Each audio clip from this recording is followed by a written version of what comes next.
Say what? Shout out to Wigges OBK for having me here. For those of you who do not know, they call me Ghetto Styles. I am a music producer, an engineer, an artist. I have my name in many hats, and I'm from Ohio, 513 area code. This has been pretty heavy in the news right now because some people found out that we don't play around here. You know, a lot of people don't think much about Ohio, but Ohio is one of the cornerstone states in the country. Ohio is a fairly big state. I mean, it's big enough to have 2 NFL football teams, 2 Major League Baseball teams, an NBA team, and a bunch of minor league baseball teams and some hockey teams. Some states don't have any. We are also the birthplace of aviation, as many people know, and the home of some of the most popular athletes in the world, like LeBron James. It really is a lot of stuff that comes out of Ohio, truth be told. I've told this story on YouTube before, but initially I started practicing music by learning how to play the saxophone when I was in about 5th grade school, and I played saxophone all through school, all through high school, all the way till I graduated. So I love playing the saxophone. I'm not as good at it as I used to be, but I used to be pretty good. Now I'm a bit out of practice, and I can admit that, but it's all good. I started actually making and recording music early on in the 7th grade. We started with pretty basic means. We started recording vocals on boom boxes and things like that. Then we moved up and started trying to rap on karaoke machines and recording those. And then we bumped up and went and got a 4-track tape recorder. After that, we went and got an 8-track DAT machine. And then we moved up to our first computer, started recording digital music, and it's been a constant evolution from there. I always had a love for music at a young age. And when it came time to try to practice music or try to record it, I was all in. That's pretty much all I wanted to do every day, all day. When we wasn't in school, we were somewhere trying to make and record songs. We recorded a lot of songs. We ended up at some point making basically what people would call mixtapes and was passing them around school, and they started to get a little popular and gain traction. And we kept doing that until we got up to making CDs and things like that. And it was just a constant evolution. And that's kind of like music. Everything is always a constant evolution.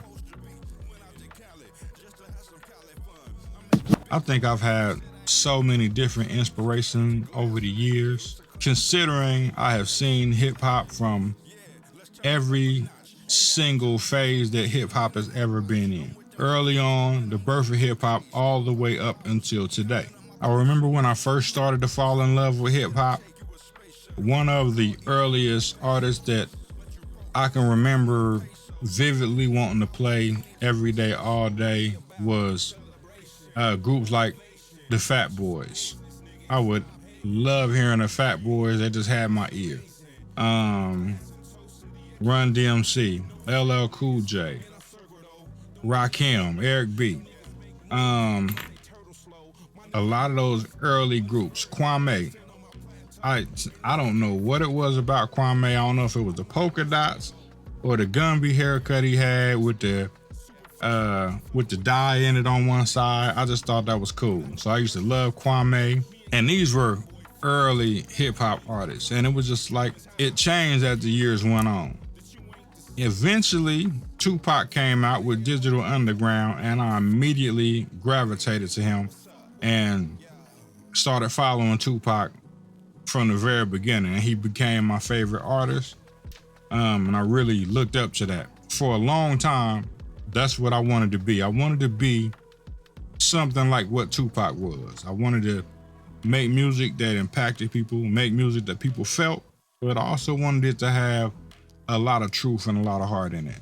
But long story short, I've had a lot of different inspirations for music, and it's constantly changing. It's constantly changing. Sometimes I'll hear people doing something different, and it's just like, wow, that is amazing. And it makes me want to try to see if I can figure out what it is they did or try to emulate that a little bit, but put my own little twist to it. Now, who inspires me today to make music? It's almost the same thing. is not really one main artist for me. There are certain albums that come out that are really, I don't want to say eye-opening, but and not necessarily even game-changing, just impactful, influential. Right now, over the last month or so, I've been listening to the Clips album really heavy. And I find it very difficult. And I didn't think this was the real thing, but it is actually that deep.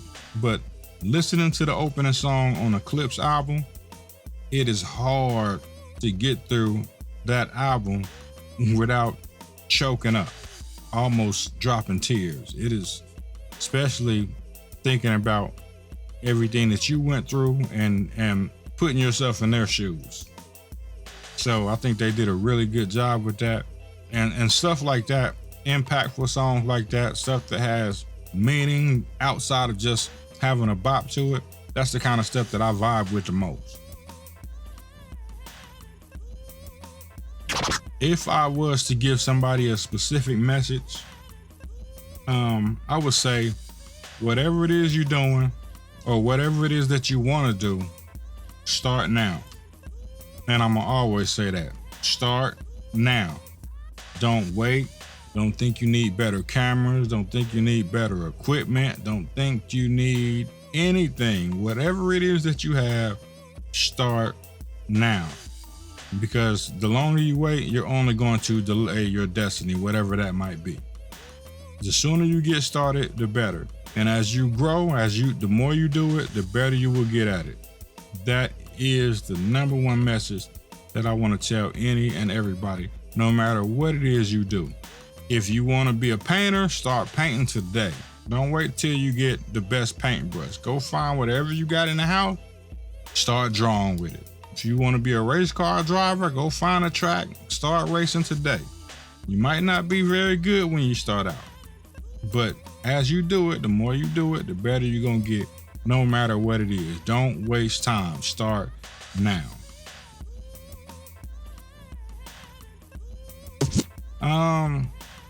If I had to put it in one word, it would be either original or different, because I don't tend to follow a lot of paths. I don't try to copy other producers or other people out there. I'm always in my own lane and doing music the way I want to do it, my own kind of way. And I would encourage everybody to do that. And I kind of came from the era where originality, being different, being yourself, it wasn't something that was optional. It was what you had to be. Like in the 80s, you couldn't bite somebody else's rhyme. You couldn't bite somebody else's style. That was forbidden at the highest level in terms of rap and hip hop. You had to be an original artist, an original rapper, an original beat maker, whatever it is, you had to be different. You couldn't be the same as everybody else and think that you was gonna get high praise. That was called copycatting, that was called biting, that was purely forbidden. Now, as time grew, hip hop kind of went away from that. And today we are almost in the era of copycats. Anytime somebody comes out with a big song or a hot sound, everybody wants to emulate that same sound and try to make all the beats sound like the same thing. And that kind of waters down hip hop to me. And I think that we do need more originality. We do need people to sound more like where they're from versus a certain style. I remember early in hip hop, every area had its own sound. Texas sounded like Texas. California sounded like California. The Midwest sounded like the Midwest. New York sounded like New York. Atlanta sounded like Atlanta. Now, kind of everything sounds like Atlanta. We need to kind of get out of that. We probably do need to get back to the originality. We need to get back to everybody having their own identity. I think that's a good thing for hip hop. It's probably why everything seems so diluted right now and people starting to look at it like it's just blah because everything sounds the same. There's not a lot coming out where it sounds so different that it catches somebody's ear. So that's kind of the problem with hip hop right now that I see. Same thing I feel about the stuff I do. It has to be original. I don't try to sound like anybody else. I don't try to. If I hear somebody sample the song, I don't even want to sample that same song no more. I want to go to something clearly different. If I know somebody sampled it, I don't want to touch it. I want to do something that nobody's done before, if that's possible.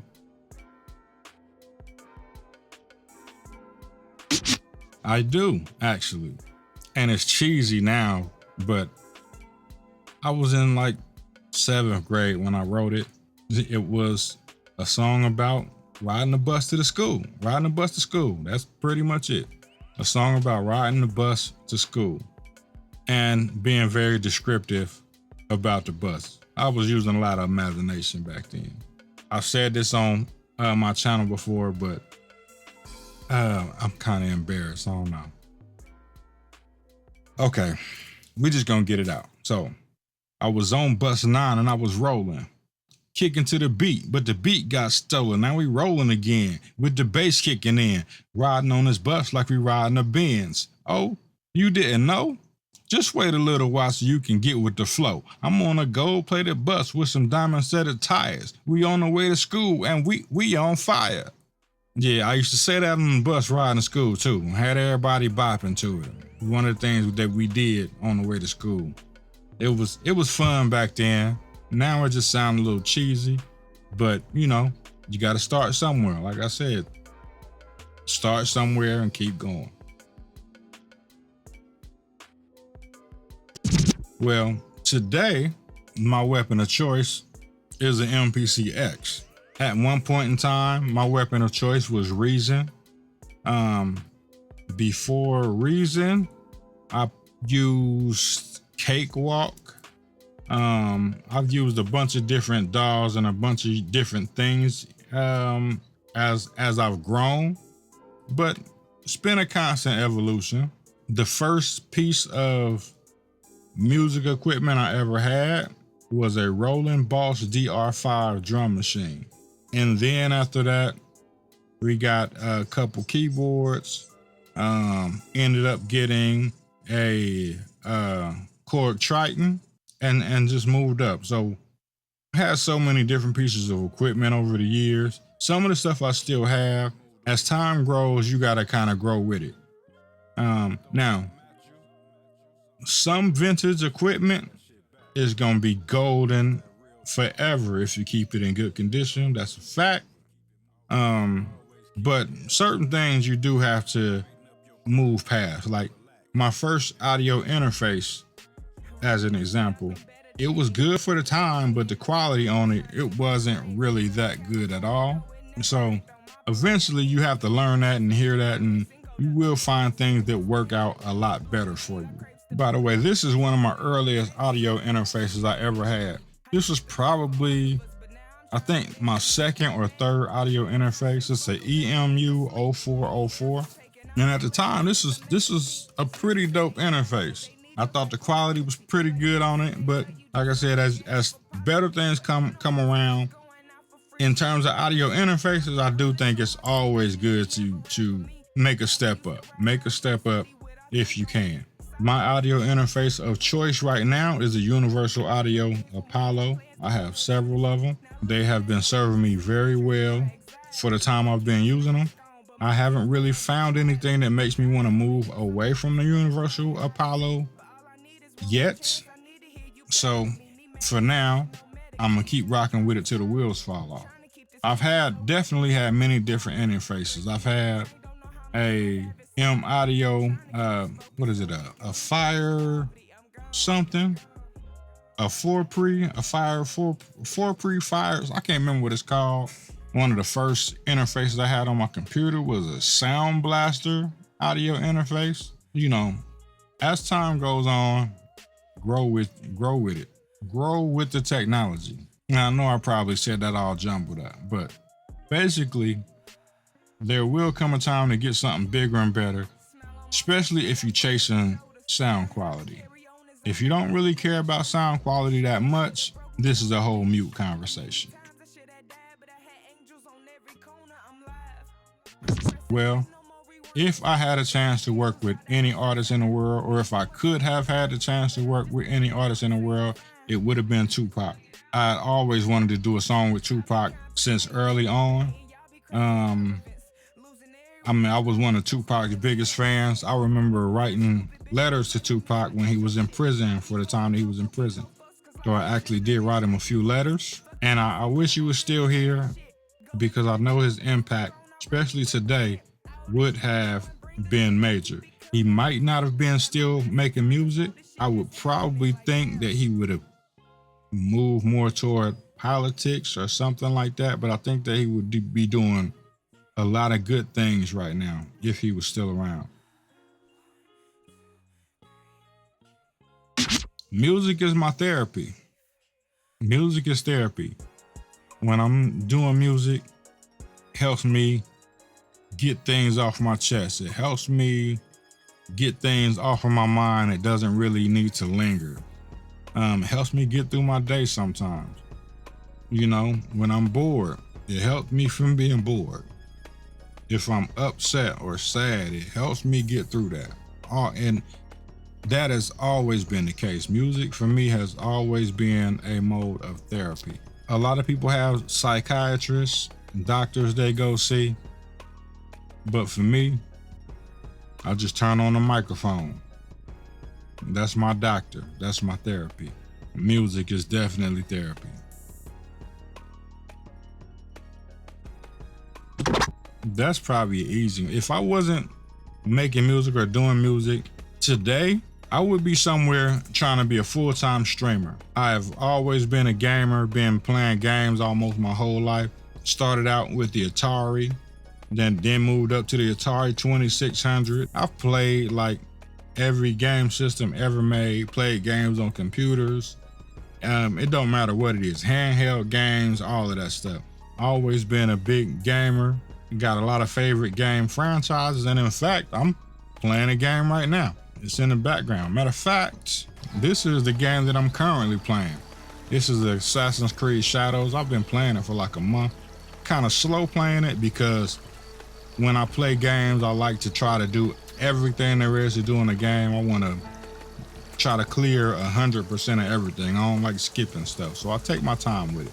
I make sure I get my money's worth out of the games I'm playing.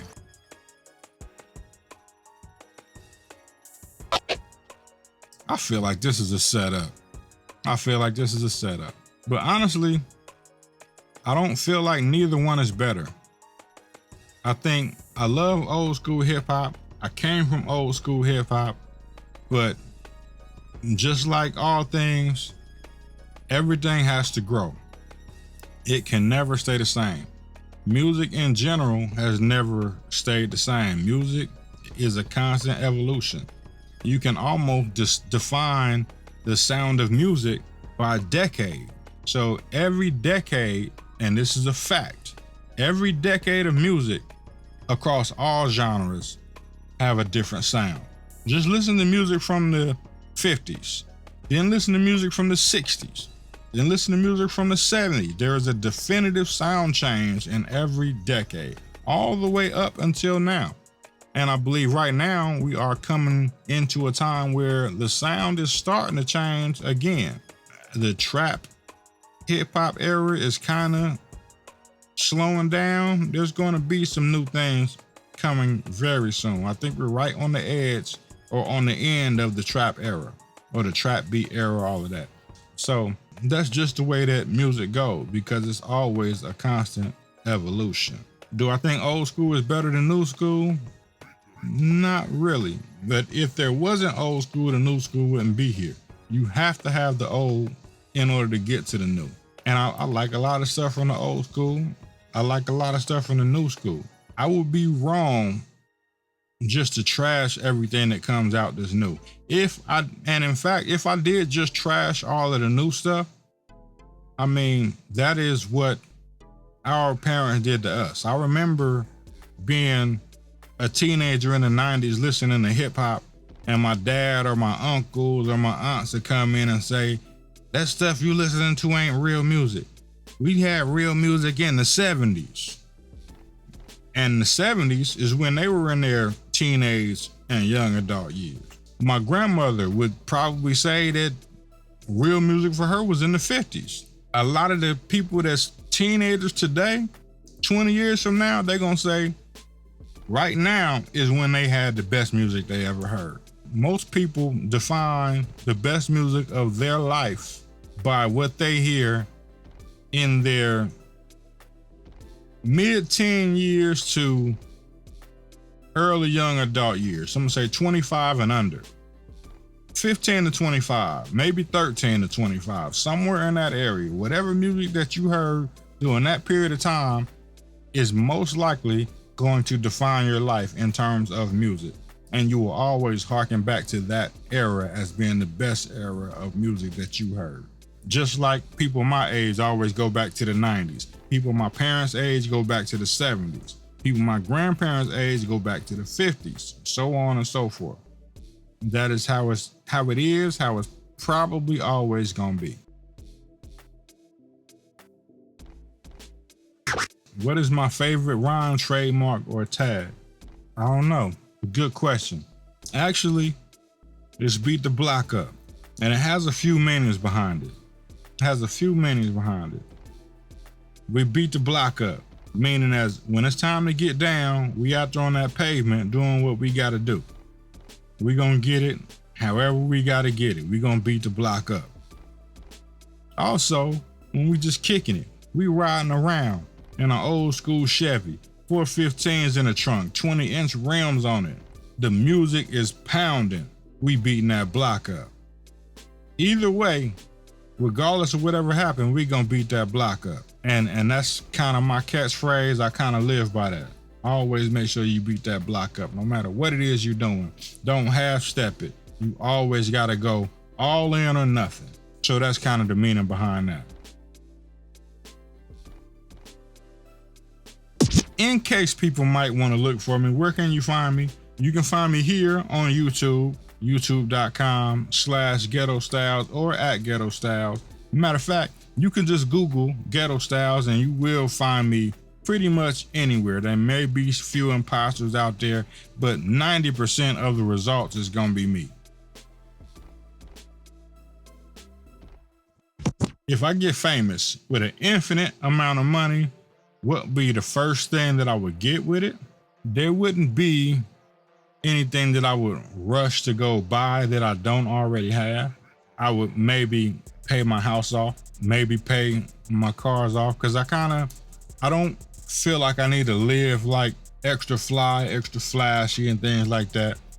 Not really a big fashion dude. I'm not gonna go buy the most expensive clothes, most expensive shoes, all that stuff. I don't really get into that. I don't really get into the most expensive cars and stuff like that either. I'm trying to get off the grid.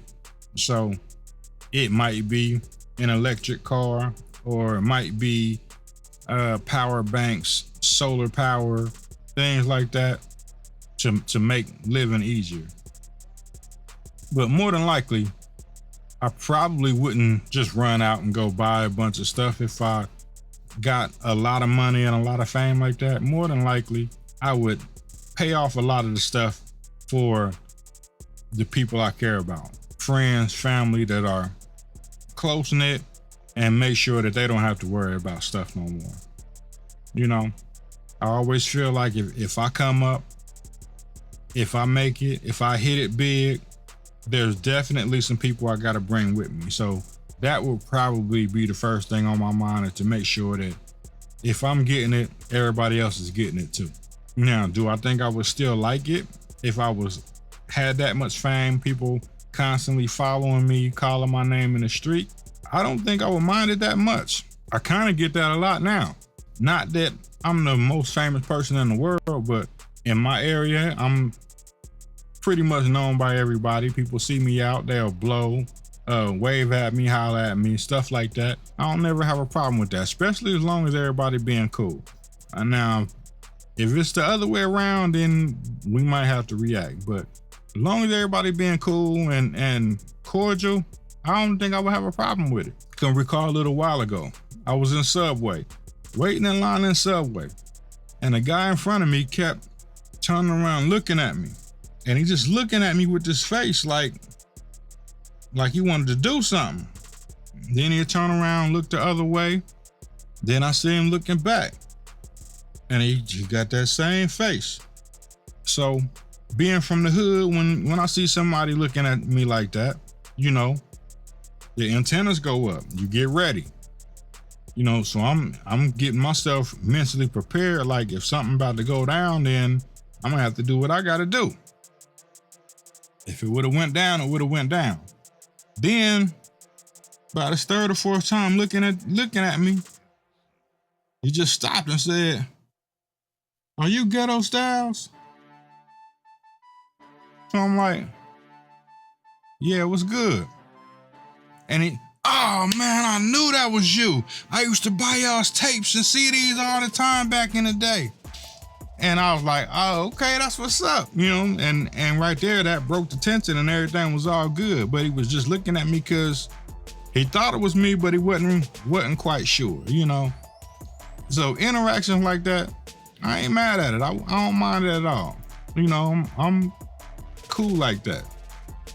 I'm a chill person in real life. I don't really like to get rowdy. I kind of chill out, you know, kick back and enjoy life. Give people the same energy they give me. And hopefully that's good energy, you know, because you give me good energy, I'm going to give it back to you. So, that being said, if I was to ask a question to the next person that's coming on this platform, shout out to Wigges OBK, that would be, what is your motivation? And I mean, what is your motivation when there is nothing else around? When there's nobody to help you? When you're feeling down, when you feel like you don't have, when nobody has your back, what is your motivation to keep going? Because you always have to have something that keeps you going. What is your motivation? I'm out.